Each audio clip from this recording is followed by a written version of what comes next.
Hey everyone, and welcome to Cozying Up with the Clear Cut, where we get up close and personal with women that inspire us.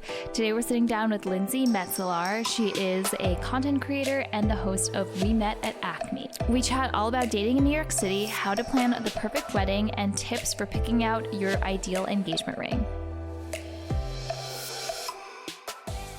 Hey everyone, and welcome to Cozying Up with the Clear Cut, where we get up close and personal with women that inspire us. Today I'm super excited because we are sitting down with Lindsey Metselaar. She's an NYC-based content creator who is the host of the wellness podcast We Met at Acme. Thanks so much for joining me today. Thank you for having me. This is so gorge, and there's so much light in this room. It's really amazing. It's a very sunny day today. It is a sunny day. It is. It's a nice day. Like, I feel like this winter has been the harshest New York City winter since I moved here, like over 10 years ago. And yeah. I'm just so ready for spring right now. Same.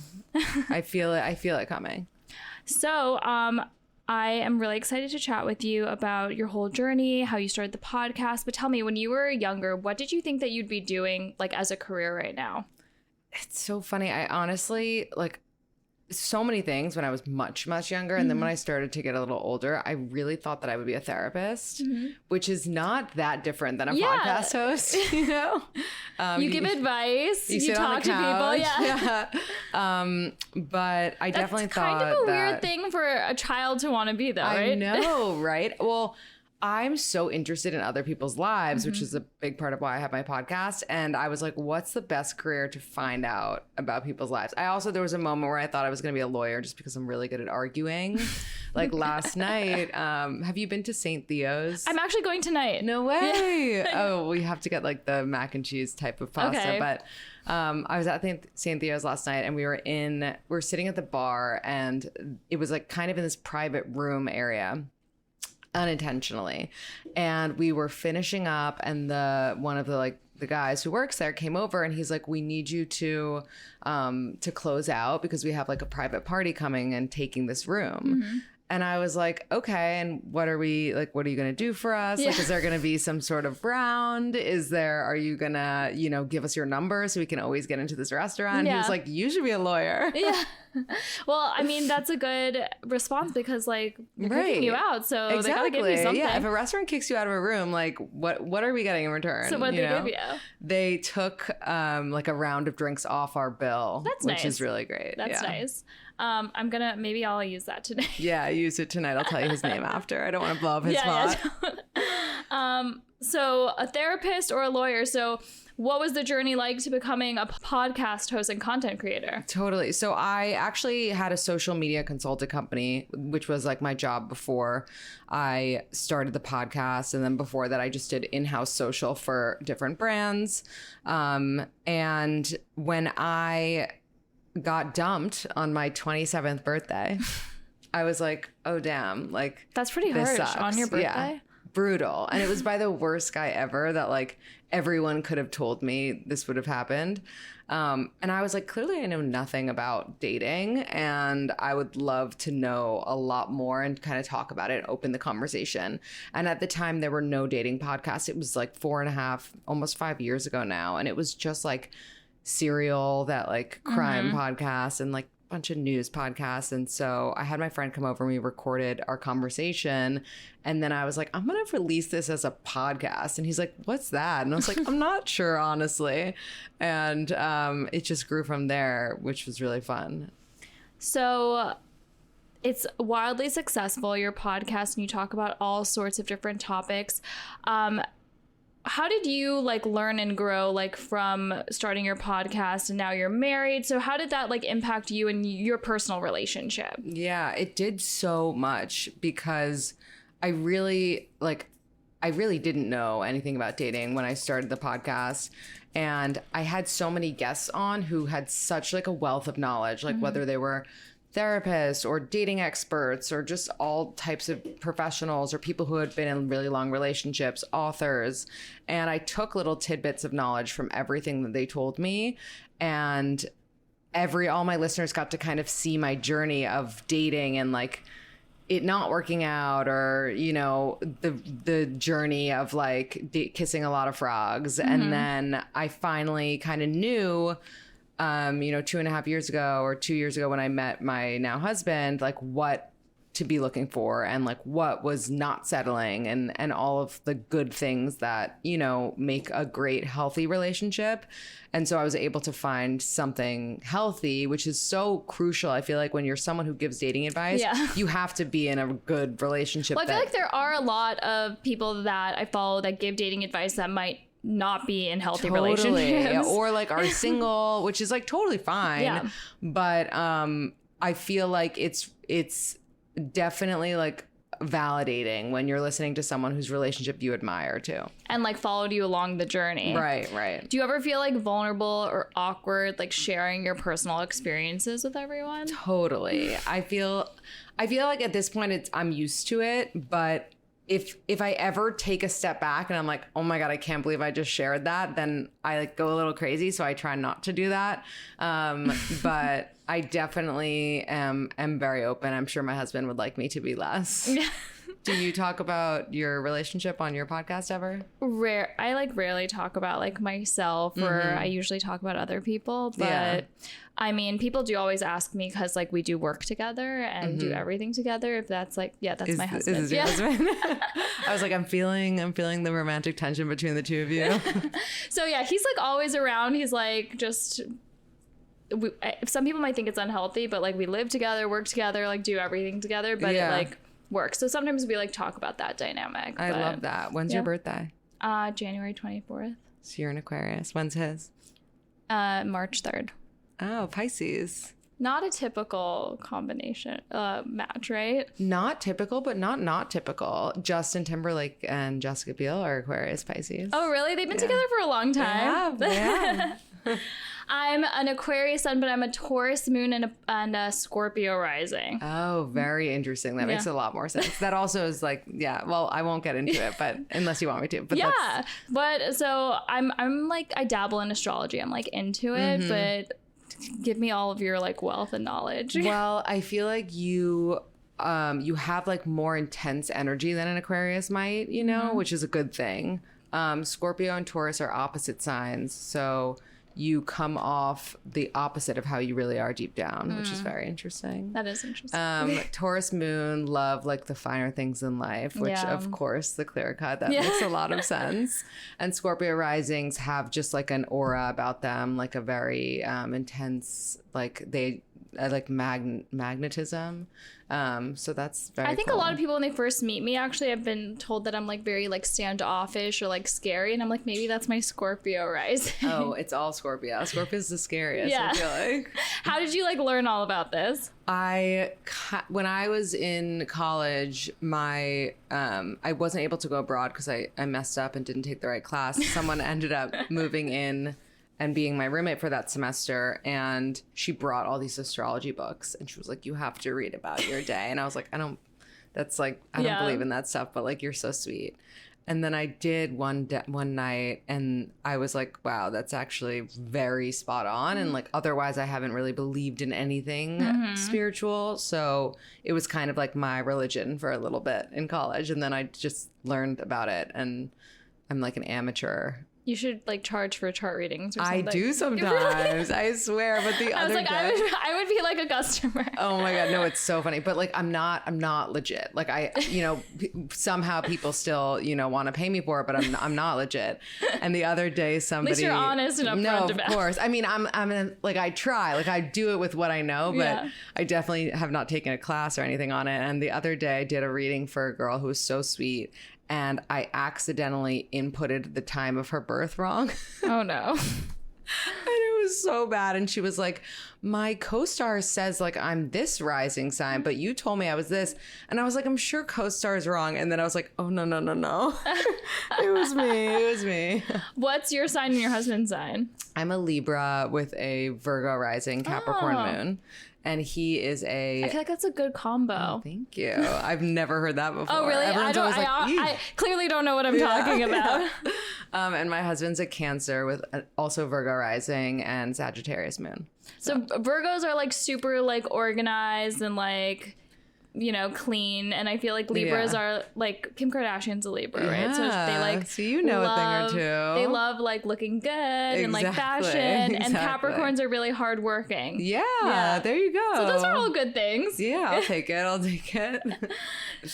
So what like challenges have you faced with like voicing your opinions on like social media or like through your podcast? Like, do you face like any backlash? How do you deal with that? Oh, all the time. I feel like we all do, right? Like if we have more than 200 followers on Instagram, someone's going to be in our DMs telling us we're doing something wrong. Right. I think it's really hard to do right by every single person. There's always going to be someone saying, oh, you said this wrong, you said this incorrectly. But it's really nice when someone reaches out and they were like, you tackled this topic, which is difficult, and you did it really well. And it's like, oh, thank you. Because that's rare. No one ever reaches out usually to say like good things. So when someone does, it's really nice. Or like when you hear something negative, it kind of overpowers like any positive comments that you get. I think it should be illegal to have podcast reviews. Like, it really should. Well, it's kind of like, I think it's like Yelp reviews or something where you only get a review if like it's a 1 star and someone hated it or like they loved it. If it's just like good and people like it, you don't like hear from them. Exactly. It's only people who either want to complain or like the podcast changed their life. There's no in between. Yeah. And I think a lot of times like it's the people that are complaining that like you hear more. Of course. Yeah. So you said that you sometimes get like maybe embarrassed or like it's awkward talking about these topics. What does like your family and like friends think? When I first started it, my phone was like ringing off the hook from my family and like my sister who is like kind of more religious, and she's like, I can't believe we're talking about this stuff, like mommy and daddy are gonna be so mad that like you're talking about sex. And it just like wasn't a big deal eventually. Like everyone kind of got used to it. It was once I started to become like very serious with my husband, his parents started listening. Oh, no. And I was like, oh no. And I would like talk about our sex sometimes, and his mom has heard those episodes. So like I can't even fathom that. You should be like, Mom, don't listen. No, I say that. I'm like, please skip ahead, like parents, but nobody listens obviously, because like, would you if you were a parent? No, and you're that? curious. Yeah. And then at our wedding, his dad gave a speech, and he's like, I forgot how he said it exactly, but he's like, we've been listening to your podcast, Lindsey, like for a while, so we know a lot about you. I'm like, oh God. Oh my God. So you just got married recently, and you went through like obviously the engagement, the wedding process. A lot of our clients obviously are like about to get engaged, about to start that whole chapter in their lives. And I have calls with, women all the time being like, I know exactly what I want, but like, do I work with my partner to pick out my ring? Like, am I going to be surprised? So I feel like, historically it's always been like the guy picks out the ring and you're surprised and you're happy with like whatever you get. But I feel like that's been changing a lot recently. And, with women having a say with what they wear on their hand for the rest of their lives, they should be like more involved. What are like your tips or like takes on how that dynamic works? Yeah, I think there's like a middle ground. So I don't think that you go ring shopping with your partner, or at least that's not what I would want to do, because I'm such like a romantic at heart, like that Libra in me. Yeah. And I'm like, I want to be surprised. I want to be swept off my feet and shocked. And but at the same time, you don't want to get an ugly ring that like you're gonna have to wear and not say anything and have this weird like resentment, but and it's feel like bad. Expensive. It's an investment. So expensive. Yeah. It's actually really funny. It reminds me of this. There was a Super Bowl commercial. I don't know if it was this year or last year or the last time, whatever. And like the husband's like, honey, or maybe it was an SNL skit. He's like, honey, I got us a car. And like, you know how like they're always surprising like the significant other with a car. And she's like, and like, the wife is supposed to be like, oh my God. Yeah. But the wife is like, what? Like, this is like a huge investment. Like, we should have discussed this. And I always thought that was so funny. And that's like the ring. And, I think I made sure that my husband knew what kind of ring I wanted. I actually was in a lucky situation in which his best friend was like, what ring do you want? Which was great. Yeah, because then you're like, how do I broach the conversation? Like, I don't want to be like presumptuous, but probably will be. Right, exactly. Yeah. But even before then, whenever somebody would get engaged, because it's always on social media now, I'd be like, oh my God, look, like Taryn got engaged. What do you think of her ring? Like, and then he'd be like, oh, it looks pretty. And then I'd be like, but this is what I would want, you know? Like, I would always take that opportunity. Be like, take notes. But like, I think for my advice for women, you know, about to go through that or going through that, like if there's a place like Clear Cut or like, you know, I'd be like, go here and, you know, ask for Joan and she'll know what to do, you know? Yeah. Like, give us all the information, know exactly what you want, and then we'll pass it along. Right. Like, I've had like PowerPoint sent to me being like, this is what it is. Yeah, like ask Olivia. Like she knows my size. Awesome. And yeah, so I think that is a good way to kind of get around, like, so you're still surprised, but you know exactly what you want. Yeah. If you don't have someone like asking you like what kind of ring you want, like how, and you don't bring that up, like what are like some ways that you would broach that conversation? I think, like, have you already discussed that you're getting engaged? No, like if you haven't. Like if you're super serious, but like, you know, sometimes guys like don't bring that up. Yeah. How do you like bring it up? I would be like, I would make it about them and not us. So I'd be like, so like, when do you see yourself, or like, when did you see yourself getting married to somebody? Like, I'm out of this equation, you know? When did you see yourself? To anyone, not me. Yeah, exactly. Like, what did you feel like, you know, growing up? Like, what age did you wanna, or do you feel like you'd settle? I hate the word settle down, but like that you'd get married. Yeah. And then they'll be like, oh, you know, I always thought I'd get married at like 35, and you'll either be like, oh, great, that's next year, or like, okay, that's in 5 years. See ya. How did you do it with your husband? I think when we moved in together, we knew that, because that's a big step. That was a huge step. We like put all our finances in an Excel spreadsheet, and like there was just no way that neither of us like were on the same page about our future. Right. And then instead of having a sit down conversation like that, it was more just like he was always saying like, you're my person, and like, you know, those things and phrases that like give you the affirmation that of course it's heading in that direction. Right. I just didn't feel like I had to bring it up. So were you surprised when you got engaged? Like, how did it happen? I genuinely was surprised. I have also never been surprised in my life, because my whole thing is like, you know, staying on top and organized and knowing everything that's going on. And so he, it was September 4th, and he had basically, he knew that I wouldn't have been surprised if he planned something, because there's always like a planner in the relationship, more or less. Right. And that was me. Yeah, I'm the planner too. Yeah. And so if all of a sudden your husband was like, oh, I made us this great reservation at your favorite restaurant. Yeah, you'd be like, that's so sus. And I just didn't want it to be like that. So I had actually made us a dinner reservation that night. And he so badly wanted me to not be surprised that he let me lose that reservation. And now that restaurant definitely hates me. And we were like waiting for dinner. We had like an hour to spare, and my friend called me and he was like, hey, I'm outside your house, like come say hi. And so I naturally was like, Steven, who's my husband, I was like, come say hi, Ryan's like outside our house, because we have like a lake and he's also lives on the lake.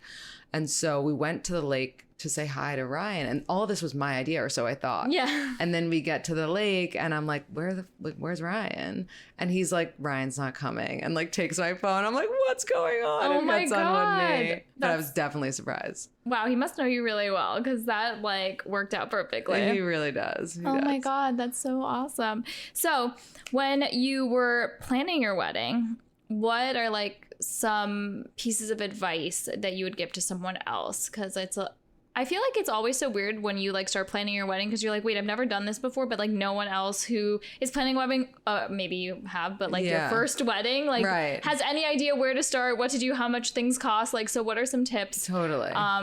Or advice that you got from planning your own? Yeah, I would say obviously make a budget first. I feel like that's the most important thing. I feel like when I was doing it, I was like, oh yeah, I could like totally do like a whole wedding for like $20K. Oh my God. I thought that my budget was going to be so different than what it was. Well, yeah. So you like set a budget, but you had no idea. Like I had no idea how much things cost. And then I was like, oh, right. That's not going to work. You're like, oh, $20K for like one flower. Yeah. So I would maybe, talk to friends first whose weddings you loved. And you're like, what was your budget if you feel comfortable? Yeah. And then I think the first thing that I did, and I'm so happy I did, was hire a wedding planner because I am terrible at planning an event like that. And I just wouldn't have had the time to do it. Like some women do plan their own weddings. It's like a full-time job. Yeah, and it's amazing, but it's a full-time job and then some. And so hire a wedding planner if you're able to, then the venue, then the dress, and then like the rest will follow. But definitely those are like the big three that you need to get out of the way just because they take the longest to like, happen. And hopefully if you hire a full service planner, like they will get on most of the rest of the things. They'll do the negotiating for you. They have all the contacts. Exactly. And so that, and then also just like if you're fighting, because like I don't know one couple that hasn't had at least one fight during their wedding planning process. Just remember like why you're doing this in the first place and that you're on the same team. And it's always like the silliest fights when you're wedding planning. It's like where people are going to sit or always. That's what we fought about. We're like still fighting about where people were sitting at our wedding 3 years ago. Where was your wedding? It was in Italy. Oh my God, gorgeous. Where was yours? It was in Palm Beach. Oh, beautiful. I wish it was in Italy. I feel like you got married before COVID, right? The summer before in 2019. You're so lucky. Yeah. I mean, it's a whole new world now. I have 3 weddings in Italy this summer, though. Oh, that's amazing. I was like, this is like excessive. You should just work out of Italy. I know. Well, I don't know if my employers would be too happy with that. I would love to. If you could bring them, they'd be happy. Yeah. We can have a little clear-cut outpost there for the summer. Yeah, a little pop-up. Yeah. Hey everyone, Olivia here. Hope you're enjoying our episode. Our Clear Cut collection features fine jewelry pieces inspired and designed with you in mind. Our collection is ever-changing and each piece is handmade and made to order here in New York City. Don't forget to check it out and use the code COZY, C-O-Z-Y, for free shipping on any purchase. On your TikTok, I know that you do like 4 things to know before doing this or 4 tips for that. So I want to know, what are your 4 tips for someone who is looking to get an engagement ring? Like what are 4 things they need to know beforehand? And we'll also look at some engagement rings. Tip number 1, know your ring size. I feel like so many people do not know their ring size. And it's honestly pretty easy. Even if you don't go in somewhere, just try on your friends' rings. And then, you'll get closer to knowing. I would say 2, know the shape of what you want. Like I love the oval. This is a big guy. It's 5.36 Ooh, carats. I might have to upgrade.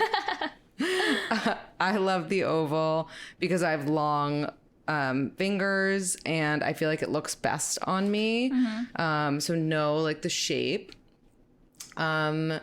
I think know where you want it to be from. Of course, you want it to be from somewhere that's like really wonderful and somewhere that can help you if you have to change the size or change something after the fact, and somewhere that's just like really reliable and responsive.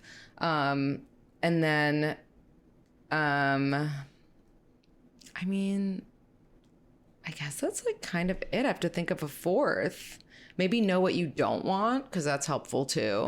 It's always good to know, so that if you're having an open conversation with your partner, you can be like, I would never want a pear. Is that what it is? A pear. Never. So good. They won't get you that. Yeah, exactly. So I have 3 different engagement rings here and kind of wanted to get your opinion on, what type of person or what type of like style do each of these rings kind of represent. So we can start with like the first one, which is the one you gravitated towards, which is the 5.3 carat oval on like a simple yellow gold band, which looks very similar to your ring. I love this. I think this is like my exact vibe, except make it a billionaire.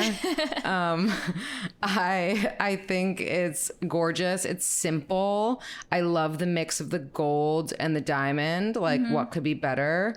And I think it can really go with any like wedding band, which is really nice. I think the second, so This one is what is it? It's a cushion cut. It's a 7-carat cushion cut. Okay, so I'm still learning about the phrases and stuff of the rings. This is a pave diamond band with a hidden halo and north, south, east, west prongs. Okay, wow. I'm like, I have to go back to my 4 things now that I know the lingo. I think this is for somebody who is, you know, probably also a billionaire. No, but someone who is like, you know, more of a girly bride, I would say. I mean, it's absolutely gorge. It's definitely a little like showy for my taste, but I could see why someone would love it. Yeah, like this is like we've been married or we've been dating for 10 years. You better fucking oh sorry. You better serve. And this one is a 3.5 carat round brilliant with tapered baguettes. I love this. This to me is like total classic bride. Like this is like my best friend's wedding bride. Like this is old school, like I don't know, like 60s wedding bride almost to me. And it again like goes with a lot of stuff. I think if I didn't get the oval, I would consider this because it's such a classic. Yeah. Awesome. So obviously if you were to pick one, it would be this guy. It would be that one, except that one would eat my ring for lunch. Upgrade one day. I know. I will. Thank you for playing. Of course. That was so fun. So talking about jewelry, are there any like special pieces of jewelry that have like extra significance that you wear or like that you have and, you know? These earrings that I'm wearing, I actually got for the holidays this year from my husband, and I really love them. I just love that they're like a double hoop in one. Other than that, I wear a lot of bracelets randomly. My sister got me a bracelet with my initials for me being her maid of honor years ago, which I wear. I wear another bracelet with a note from my grandpa, who it just says, "I love you, your Poppy," and it makes me just feel like he's like always with me. That's so sweet. I wear a Libra bracelet because of course I have to have something astrology related. And other than that, you know, just my wedding ring and my wedding band, and I usually don't wear anything else. I have like a little necklace on, but that's it, really. If you could just pick one like type of jewelry to wear, one piece of jewelry to wear, like what would it be? I actually really love a choker. Me too. I feel like it never goes out of style, you know? Really dresses things up. It really does. It's a vibe. Awesome. So for like your content and your episodes, like how do you get like inspiration to like have new ideas, keep creating, staying relevant? Like at least for us, I know like we have always like a hard time. Like, what do we do next? How many things can we talk about diamonds? No, totally. But yeah, how do you get inspiration? It's really the same with me. Like I struggle sometimes too, but it all comes from our listeners and followers, like being able to engage with everyone and hearing what they want to be, you know, what they want talked about, whether it's like the new person who's gaslighting someone in The Bachelor or like West Elm Caleb or whatever's trending on TikTok. Like that stuff always kind of relates back to different dating scenarios and, you know, what you know, gaslighting is, what abundance mindset is, like little things that just people are talking about, whether it's a buzzword or like an actual dating situation that they want unpacked. So just tuning into like what everyone wants to hear, but it's hard. So from doing your podcast, like dating in New York can be like really tough, like really hard. Like what are some pieces of advice you would give to like a single woman like trying to navigate like the New York dating scene? It's so hard. I feel like I actually just gave this advice this week, And it sounds kind of crazy, but like date like you have a boyfriend. Okay. What does that mean?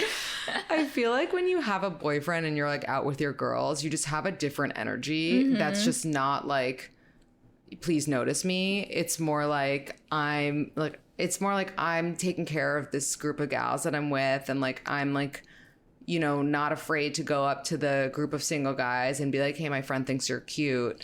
And that energy to me is so much more appealing than the like, oh my God, like, notice me at the bar, like, how do I get your attention? So it's like a security and confidence. Yeah, exactly. And I think just not being afraid to keep going on dates, whether it's like from apps or people you meet in person, being a yes person. In New York, we get so many opportunities to meet people all the time. We're walking on the street every day. We're on the subway. We're at an event that our friend dragged us to. We're at the movies. Like, we're just doing so much. And I feel like there's always an opportunity. So just like open your eyes and like be aware of your surroundings. How'd you meet your husband? We actually met years and years ago when we were 25. So he went to high school with one of my best friends from college. And so I knew his name, he knew my name, but it was just very much like, hey, how are you? Like ships passing the night. And then we ran into each other on New Year's Eve when it was becoming 2020, the craziest year of all. So we had about 2.5 months to date IRL before shit hit the fan. Oh my God. Which is nuts. But we had known each other before. So because of that, we felt definitely more comfortable with one another to like start quarantining together and the whole thing. And that really expedites things, quarantining together. How did you guys meet? So we both went to Diamond School. We went to GIA, but we were in different classes, but we had the same free periods. And I would see him. I thought he was cute, but he like didn't ever approach me.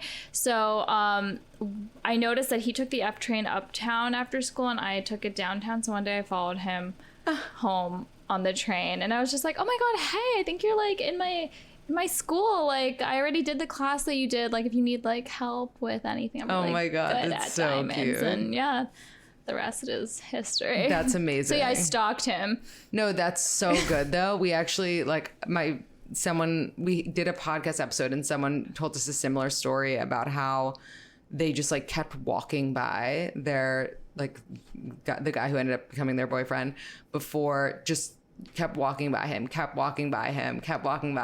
so that he would think that like it was some like cosmic thing, and it worked. Well, I think I was just like annoyed because there weren't that many people in like our school, and like I saw him like looking at me, but he never like came and talked to me, and I was like, what is his deal? Like, come talk to me. I'm not gonna like go talk to him, but I guess like I did. I'm sure you were intimidating. I'm gonna have to get the two of you to come on We Met at Acme and explain more of that in depth. Oh my God, that'd be so funny. But yeah, so I always say like I followed him home and snatched him up. I love it. So yeah, anyway, back to have the confidence or the mindset of having a boyfriend. Mindset and abundance mindset. No, like what's abundance mindset? So it's all about just knowing. So it's abundance mindset and then scarcity mindset. And scarcity mindset is when you're like, oh my God, there are no guys left. I'm not gonna find anyone. There's no jobs for me. There's no this. Like everyone, you know, else gets guys and has boyfriends and I don't. And like kind of victimhood and like things like that. Whereas abundance mindset is like, there's enough to go around for everyone. Like I'm taken care of. The right person for me will come around. There's a million fish in the sea. And like, I'm so excited to, when it's my time to like meet the right person. And so that energy is just so much better than the scarcity energy. And like having that doesn't allow you to like settle. It doesn't allow you to like go home with anyone who looks at you, you know? It's like you hold yourself to a higher standard and like you end up probably finding someone better for you. I feel like that it's really easy to fall into the scarcity mindset, and you have to like actively work to be in that abundance mindset. 100%. Even with like people who host podcasts, like I'm like, oh, that other podcast is so good. You know, they have so many listeners. And that's not good. Like it should be like, wow, this other podcast hosted by a woman is doing so well, which means that my podcast hosted by a woman has the potential to also do well. You know what I mean? Yeah, it's never good to like compare yourself. Never. Just compete with yourself. Exactly. Yeah. Awesome. And so Abundance mindset. I just learned that. That's good. I have been working on that for the past year, like writing every day, like in a little journal. And I think that it has helped me, like Definitely when you have a more positive outlook, you're like, okay, things are going to come. Exactly. When it's the right time. Exactly. You know? Awesome. So where do you see yourself in the next 5 years? Like, what is your like goal? What are some like fun projects you're working on? I'm working on a few fun projects, but nothing I can sadly jinx just yet. Okay. But I do see myself hopefully being able to help more and more women, especially, and people with dating on like a larger scale, and just being like kind of a big sister to people in their dating journey, because I feel like it's the most important decision that we make, really. Definitely. And I think it's great to like have advice from someone who like understands like healthy relationships and, you know, can give that good advice. For sure. So where can people listen to you, follow you, keep up with all the fun new things that you have in store? You can listen wherever you listen to podcasts at We Met at Acme on Instagram. And my personal is Lindsey Metselaar. And yeah. Oh, and we have, I don't know when this is coming out, but we have a really fun live show April 3rd. So if for some reason this is before that, come to our live show at Caroline's. You can get tickets in my link in bio on We Met at Acme's Instagram. Amazing. Thank you so much for coming on. Thank you for having me. Awesome.